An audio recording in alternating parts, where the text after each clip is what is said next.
제가 받들어 읽겠습니다. 16장 1절입니다. 성도를 위하여 연보에 관하여는 내가 갈라디아 교회들에게 명한 것 같이 너희도 그렇게 하라. 매주 첫날에 너희 각 사람이 수입에 따라 모아두어서 내가 갈 때에 연보를 하지 않게 하라.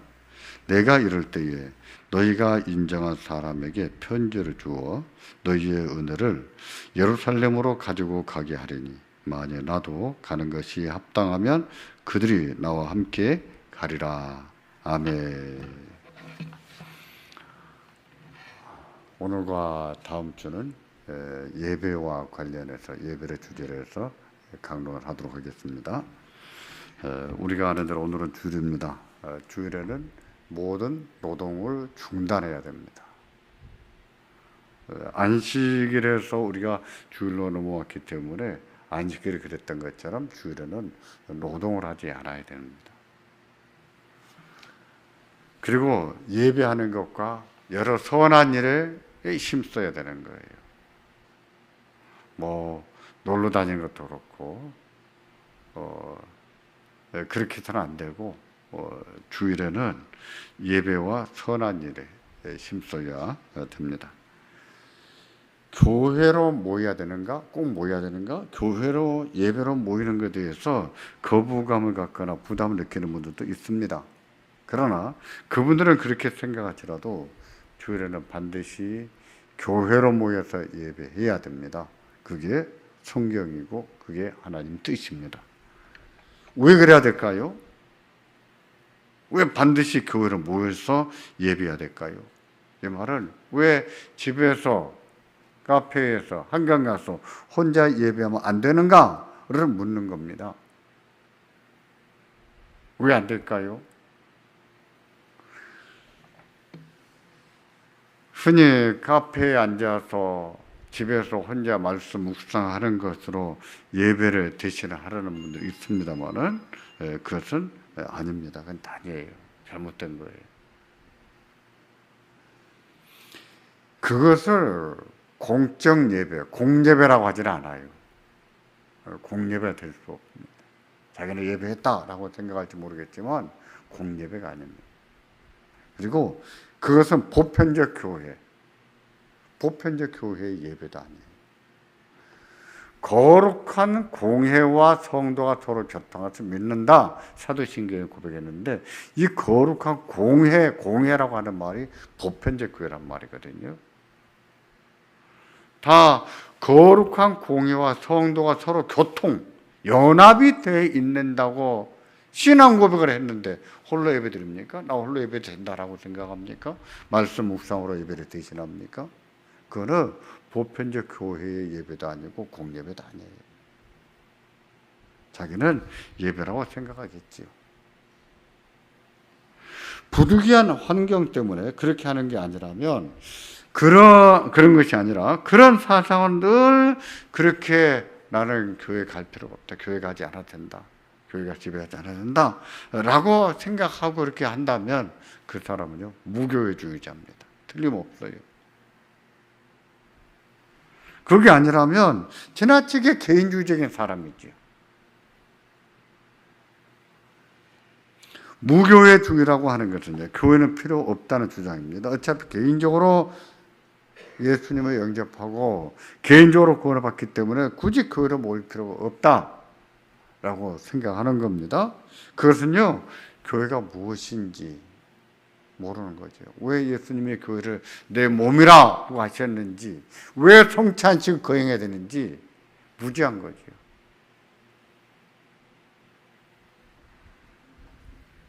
엄밀히 말하면 그렇게 생각하는 것은 교회는 이 땅에 존재하는 하나님 나라라는 사실을 인정하지 않는 것과 같습니다.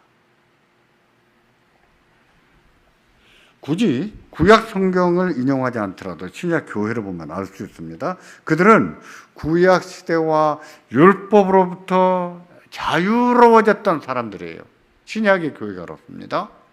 구약 시대와 율법으로부터 막 자유로워졌습니다. 그래도 그들은 교회로 모였어요.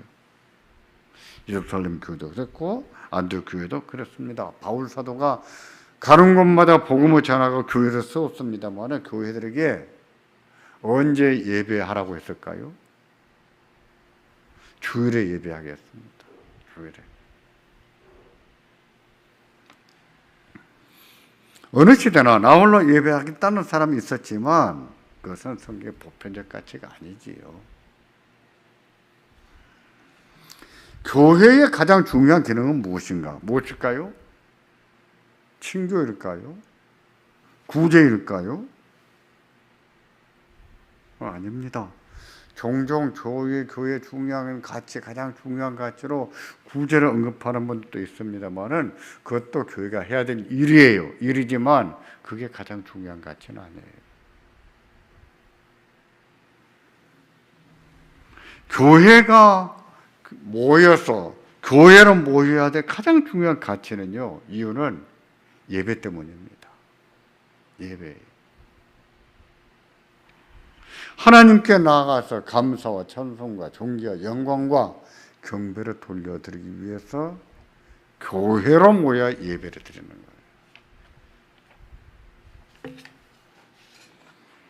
지금 시대가 그렇습니다. 개인주의 성향이 굉장히 강합니다. 나 홀로를 굉장히 좋아하는 시대가 됐어요. 예배도 그렇게 된다라고 생각하고 같이 교회로 모여 예배할지라도 나만 예배 잘 드리면 돼 라고 생각하는 분도 계십니다. 그러나 예배로 모인다는 것은요, 그 자체가 예수님의 몸을 이루는 거예요. 예수님의 몸을 이루어서 예배하는 겁니다. 한 몸을 이루어서 한 몸으로 하나님께 나아가 경배를 드리는 거예요. 이게 예배란 말이에요. 같이 예배 드리는데 저 사람 어떻게 예배하든지 뭐 나만 잘하면 돼. 상당히 좋은 생각 같으나 실은 무지한 생각이지요. 예배가 무엇인지 교회가 무엇인지 잘 모르는 생각이죠.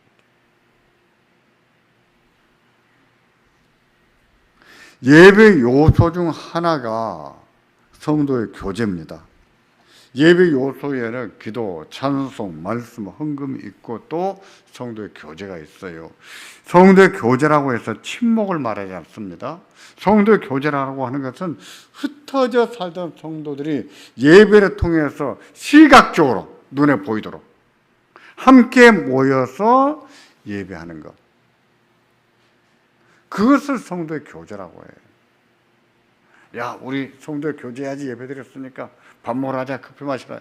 그게 성도의 교제가 아니에요. 그냥 그건 침묵하는 것이지요.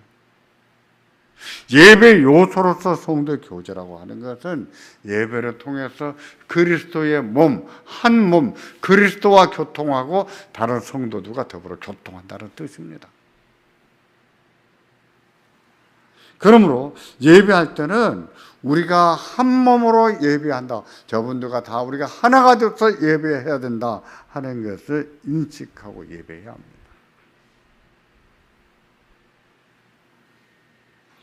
에베소 교회에는 이방인 성도도 있었고 유대인 성도도 있었습니다. 본래 유대인은 태생적으로 이방인에 대한 거부감, 배타성 이런 것들이 강했었죠.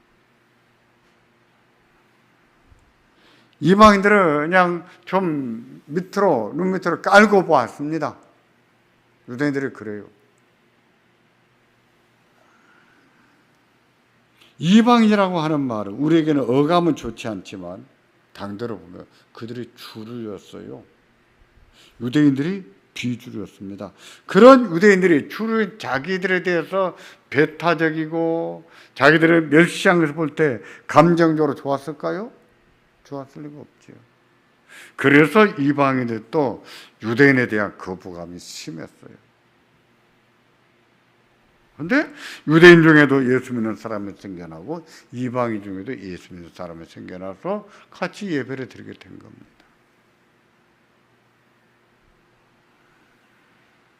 그리스도 안에는요, 유대인이나 이방인이나 한 몸입니다. 한 몸이에요. 그리스도께서 그들 사이에 쌓였던 배타적인 장벽을 허물어 버리셨습니다. 십자가로 그들 사이에 있던 장벽을 허무시고 둘이 한 몸이 되게 하신 거예요. 그래서 그리스도 안에는 유대인도 없고 이방인도 없습니다. 오직 하나님 백성들만 있을 뿐이에요. 모두가 하나님의 자녀이고 모두가 그리스도의 몸이고 그리스도의 지체가 됩니다. 우리는 그런 경험을 아직은 하고 있지 않아요. 그런데 지방으로 가면 갈수록 외국인들이 이제는 교회로 많이 오고 있습니다. 들어와요. 뭐 동남아 사람들이 됐던 아프리카 사람이 됐던 미국 사람이 됐던 그들이 이제는 하나의 공동체 예수 그리스도의 몸으로 함께 이루어야 되거든요. 이제 우리는 아직 그런 것을 경험하고 있지만 그런 일이 일어난다고 했을 때 그들에 대한 거부감이나 배타성이거나 이런 것을 갖지 않도록 조심해야 돼요. 그들도 내 몸이다. 인식해야 됩니다. 사회적으로도 우리가 같은 대한민국 사람이다 하는 의식을 가지고 받아들여야 되지만 교회는 그리스도의 몸으로 받아들여야 됩니다. 여튼 유대인들이 그렇게 배타적이므로 이방인들도 배타적이었어요. 하지만 예수님은 그들 사이에 있는 장벽을 십자가로 허무셨습니다. 그런 사실을 에베소서 2장에서 설명합니다. 왜 그런 말씀을 하고 있을까요? 왜 그리스도 안에서는 유대인이나 이방인이 없고 둘이 한 몸이다. 왜 하나가 돼야 된다. 이런 말을 하고 있을까요? 그 이유를 에베소서 2장 18절을 보시면 이처럼 말씀합니다. 같이 보겠습니다. 이는 그로 말미암아 우리 둘이 한 성령 안에서 아버지께 나아감을 얻게 하려 하심이라.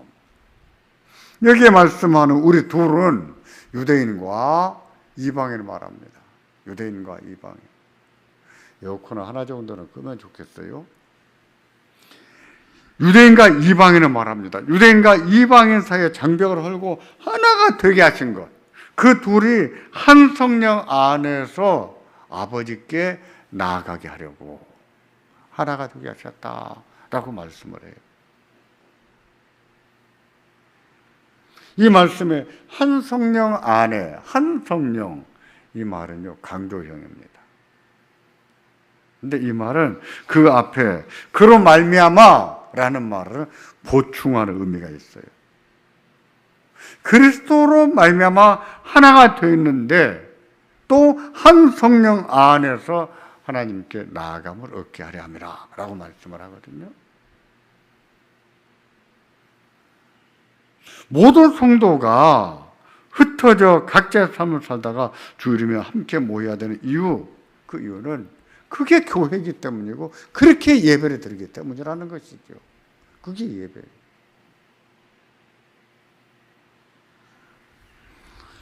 우리는 한 몸이고 한 몸으로 하나님께 나아가 예배해야 됩니다. 그래서 예배에서 자주자주 거행해야 되는 것이 있어요. 시각적으로 눈에 보이도록 거행하는 겁니다. 그것도 우리 신앙 고백이기도 해요. 뭘까요? 성찬식이에요. 성찬식은 단지 예수님의 죽으심만 다시 한번 생각하게 하는 것이 아니에요. 우리가 한 몸, 한 떡에 참여한다는 것, 우리가 하나라는 사실도 시각적으로 보고 느끼고 배우게 하는 거예요. 그래서 칼빈 선생님도 성찬에 참여하기 전에 내가 다른 형제들을 그리스도의 몸으로 여기고 있는지, 내가 그들을 내 지체로 여기고 있는지 살펴봐야 된다라고 말하지 않았습니까? 맞아요. 그런 뜻이에요.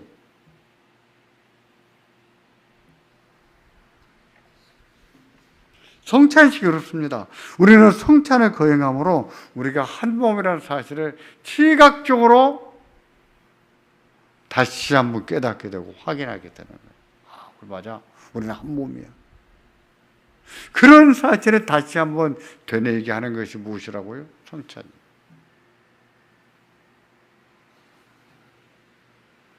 나만 신앙생활 잘하면 된다고 생각하든지 교회 나가지 않아도 구원을 받을 수 있다고 주장하는 분들이 있습니다.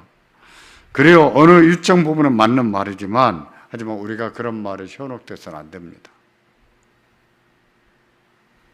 더 나아가서 왜 교회로 모여야 하는지, 왜 예배해야 되는지를 알고 주일이면 교회로 모여서 예배하기를 힘써야 되는 거예요. 우리는요, 그런 지식을 바탕으로 해서 주일을 지켜야 됩니다. 그런 지식을 바탕으로. 예배도 마찬가지예요. 그런 지식을 바탕으로 해서 예배에 참여하고 드려야 되는 거예요. 그러면 꼭 주일에 모여야 될까요? 주일에 아니면 안 될까요? 구약시대에는 안식일을 지켰습니다. 예수 그리스도께서 부활하신 이후에는 주일을 지키지요. 안식일은 금요일 일몰부터 토요일 일몰까지입니다. 주일은 우리가 알고 있는 일요일이에요. 그리스도에는 그날, 그렇게 그리스도께서 부활하셨고 성경이 그날을 주일이라고 하기 때문에 일요일 이런 말보다는 주일 이런 말을 사용하지요. 우리는 주일에 모입니다. 안식일을 지키는 의식은요, 매우 엄격합니다. 우리가 아는 대로 엄격해요. 안식일에는 하지 말아야 될 것이 많아요. 꼭 해야 될 것도 하나 있어요. 금식이. 안식일에는 일정 거리 이상을 이동하면 안 됩니다. 통상 5리, 그러니까 2km 정도로 말하는데 그 이상의 거리를 왕래하는 것도 안식일을 어긴 것으로 간주했습니다. 또 일정한 무게 이상의 무거운 짐을 옮기거나 들어서도 안 됩니다. 안식일에는 노동을 금지했는데 일정한 무게 이상의 무거운 것을 들면 그것도 안식일을 범한 것으로 간주했는데 그 말을 범하지 않기 위한 일환으로 무거운 짐도 지지 않았어요. 당연히 상거래도 하지 않았죠. 물건을 매매하지도 않았죠. 안식일은 그렇습니다. 오늘날에도 주일을 지키면서 주일을 그런 식으로 지켜야 된다. 안식일처럼 지켜야 된다. 라고 생각하고 말하는 분들이 있어요. 그런 교회는 2km 거리 밖에서 하는 교인들이 있을 거예요. 그런 분들은 주일날 교회 어떻게 올까요? 토요일날 미리 교회 와서 또는 교회 근처에 와서 주무시고 주일날 예배 참여해야 될까요? 예전에는 그렇게까지 하는 분도 계셨습니다. 그러나 지금은 그렇지 않아요. 다 대중교통 이용하고 자가용 이용해서 뭐 10리가 아니라 100리 밖에서도 오고 그랬지요. 그렇다면 그것은 자기 모순이 아닐까요? 그런 주장을 하는 분들은 지금도요, 상거래를 거부합니다. 영리를 목적으로 영업을 하지 않을 뿐만 아니라 주일에는 음식도 사 먹지 않고 커피도 안 사 마십니다. 그런 게 교인들은요, 주일에 교회 오다가 자동차에 기름이 떨어지면 어떻게 할까요? 기름을 넣을까요? 안 넣을까요?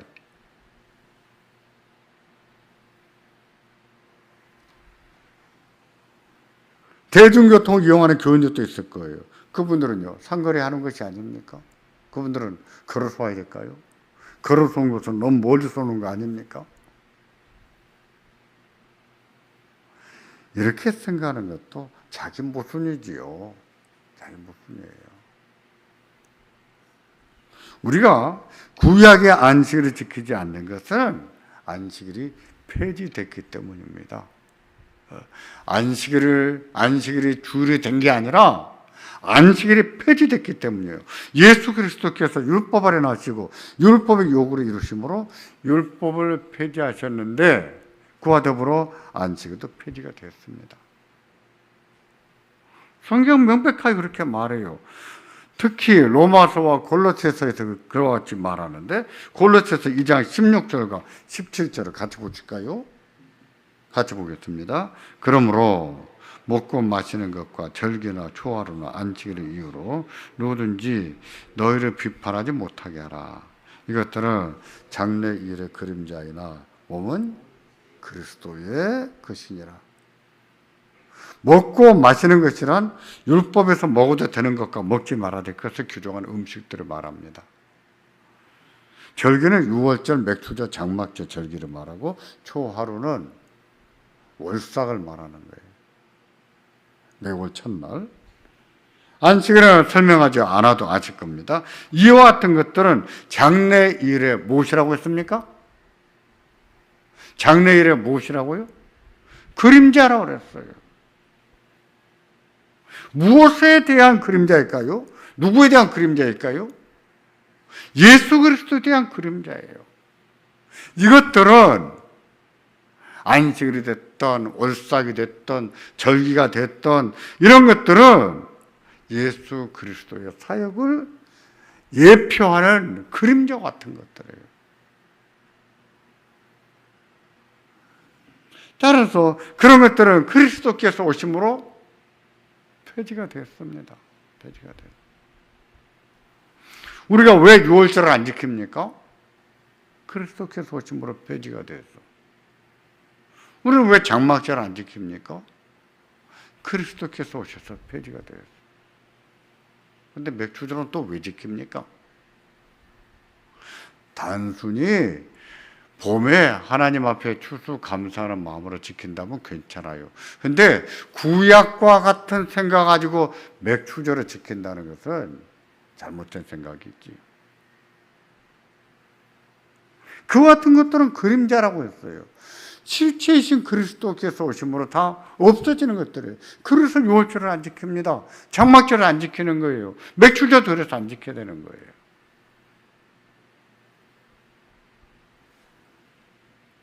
예수 그리스도께서 오심으로 구약의 성도들이 지키던 안식일은 폐지됐습니다. 그러나 우리에게는 그들과 마찬가지로 우리 하나님 앞에 예배하는 한 날이 필요한 거예요.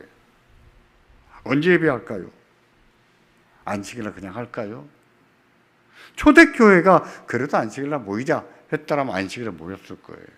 근데 초대교회는 그렇게 결정하지 않았습니다. 실체이신 예수 그리스도께서 오셨으니까 우리는 예수님께서 부활하신 주일에 모이자. 그래서 주일에 모이게 된 거예요. 만일에 초대교회가 그래도 안식일에 모이자 했더라면 우리는 안식일에 모였는지도 모르겠어요. 예수님이 오심으로 그림자 같은 것들은 다 폐지됐으므로 실체이신 예수님이 부활하신 그날에 모여서 예배하자. 그래서 초대교회부터 주일에 모여 예배하기를 시작한 겁니다.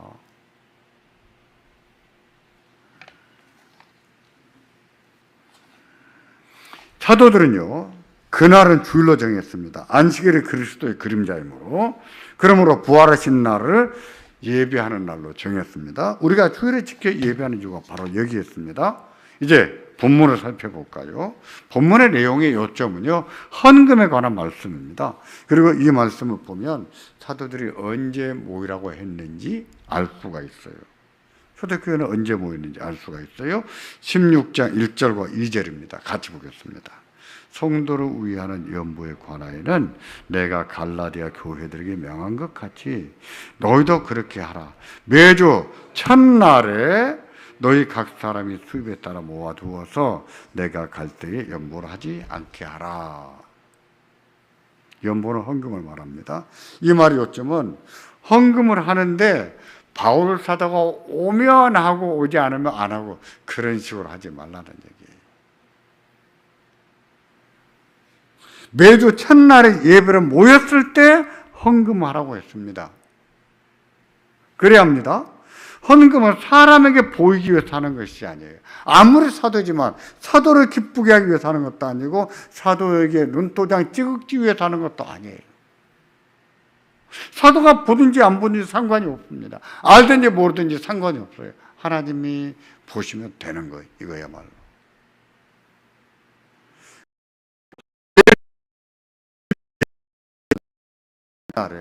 그날이 언제입니까? 언제입니까? 주일이에요. 달력을 보십시오. 달력을 보면 일요일이, 주일이 몇째 날입니까? 제일 앞에 와요. 첫째 날. 월요일이 한 주의 첫날이 아닙니다. 주일이 한 주의 첫날이에요. 한 주의 끝날은 안식일이죠. 매주 첫날은 주일입니다. 근데 달력을 보면 무슬림 달력을 보지 않더라도 그건 빼놓고 제쳐두고 완전히 다릅니다. 근데 성경적인 지식을 바탕으로 하는 달력은요, 빨간 날이 제일 앞에 옵니다. 근데 가끔 보면 빨간 날이 제일 끝에 가 있는 달력도 있어요. 근데 뭐가 오르냐? 빨간색이 일요일이 첫째로 와 있는 날이 오죠.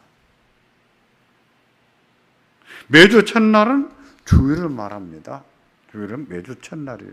내일 월요일은 주의 둘째 날이에요. 그 첫날에 모여서 예배했습니다. 고린도 교회만 아니라 갈라디아 교회도 첫날에 모여서 예배하도록 가르쳤었어요. 그것도 그랬습니다. 예수님께서 부활하신 후에도 사도들은 그렇게 했어요. 교회는 자연스럽게 안식일에 모이지 않게 됐고 주일에 모이게 됐습니다. 주일에 모여서 하나님께 나아가 예배했었죠. 그러므로 우리가 그리스도인이라면 주일을 지켜야 됩니다. 주일을 잘 지켜야 돼요. 그날이 다른 날보다 거룩해서가 아니에요. 안식일이 폐지됨에 따라서 우리에게도 예배하는 한 날이 필요한데 그날을 역사적인 교회가 초대교회부터 사도들이 주일로 정했기 때문입니다. 우리는 그날에 모여서 한 몸을 이루는 거예요. 몸을 이루어서 함께 하나님 앞에 예배로 나아가서 영광을 돌리는 겁니다. 우리가 그런 사실을 알고 주일을 소중하게 얘기해야 됩니다. 구약의 성도들이 안식일을 핏줄같이 귀하게 여겼던 것처럼 신약의 성도는 주일을 핏줄같이 귀하게 여겨야 되는 거예요.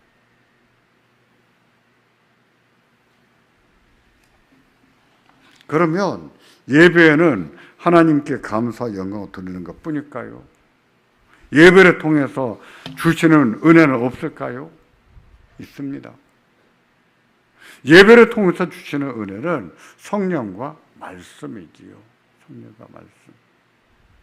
물론 성찬도 있습니다. 그런데 성찬도 역시 마찬가지예요. 성령과 말씀으로 주게 됩니다. 우리를 위로하시고 삶에 용기를 주시고 힘 주시는 것도 말씀과 성령으로 주시는 거예요. 우리의 문제를 해결해 주시고 우리에게 능력 주시는 것도 말씀과 성령으로 하시는 거예요. 이 문제에 대해서는 다음 주 설교 때 더 강론하도록 하겠습니다. 본문은 예배 요소로서 헌금을 말씀하고 있습니다. 매주 첫날에 너희 각 사람이 수입에 따라 모아두어서 사도가 갔을 때 하지 말고 주일 예배 때 모여서 하라고 했습니다. 각 사람이 수입에 따라 하라는 것은 수입이 많은 사람은 많은 만큼 더 힘껏 해야 된다는 뜻입니다. 수입이 적은 사람은 적은 대로 또 해야 되는 거예요. 다 똑같이 획일적으로 하라고 말하지 않습니다. 많으면 많은 대로 해야 될 것이고 적으면 적은 대로 해야 된다는 것이죠. 이것이 성경에서 가르치는 중요한 정신이에요. 제사로 드릴 때도 제물을 드릴 때도 부자의 제물과 가난한 자의 제물이 다르잖아요. 왜 하나님께서 부자들에게는 더 비싼 제물을 드리게 했겠습니까? 왜 가난한 자들은 정 돈이 없으면 산에 가서 비둘기를 잡아서 드리게 했겠어요? 성경의 중요한 교훈이에요. 그러므로 수입이 생기는 대로 힘껏 해야 되는 거예요. 자기가 수입만큼 해야 되는 겁니다. 우리가 본문을 통해서 배워야 돼요. 또 하나의 교훈은요, 교회가 헌금을 모아서 부를 축적하지 않았다는 사실이에요. 어려운 교회를 잘 돕기 위해서 모으게 했지 땅 살려고 건물 지으려고 모으게 하지 않았다는 거예요. 현대 교회가 타락한 중요한 요인 중에 하나는 교회가 너무 부자가 됐다는 데 있습니다. 땅 사고 건물을 짓고 너무 지나쳐요.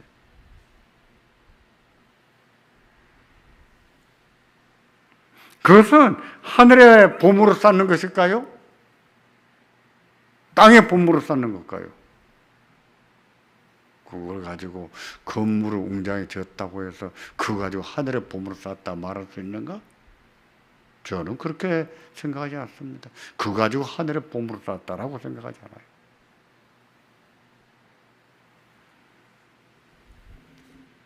땅에 쌓는 보물은요, 다 썩어질 겁니다.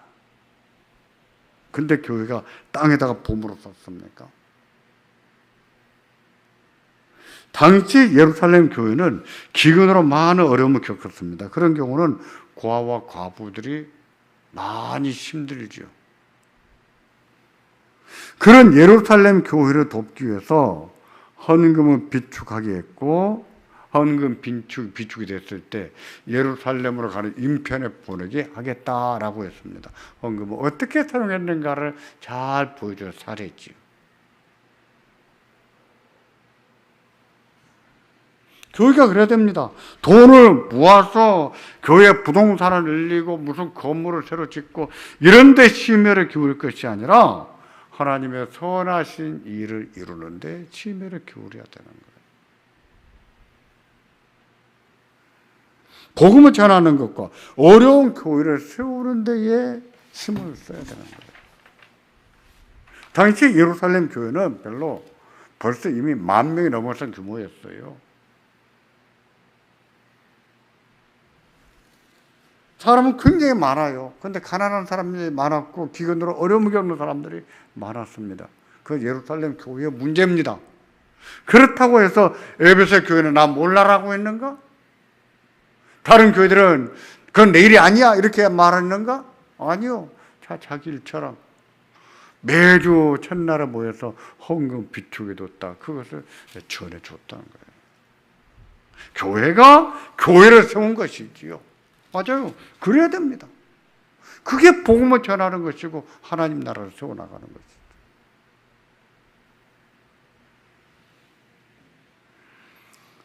바라기는 우리 교회가 그런 교회가 되기를 바랍니다. 우리가 헌금했다고, 내가 헌금했다고 우리 교회가 다 쓰려고 하지 말고 하나님의 기뻐하시는 일을 하면 기꺼이 쓸 줄 아는 교회가 되어야 됩니다.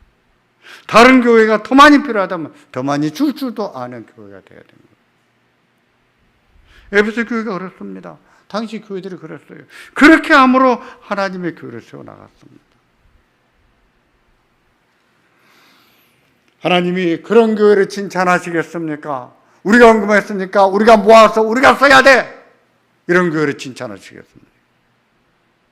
하나님이 어떤 교회 보고 잘했다고 하시겠습니까? 하나님이 또 은혜를 주신다면 어떤 교회에 은혜를 주시겠어요? 우리 하나님이 기뻐하시는 일에 헌신하는 우리 교회가 되기를 바랍니다. 하나님을 기쁘시게 하고 하나님께서 영광 받으시고 하나님께서 더욱더 은혜를 주시는 우리 교회, 우리 모두 성도가 되기를 주의 이름으로 기원합니다. 기도하겠습니다.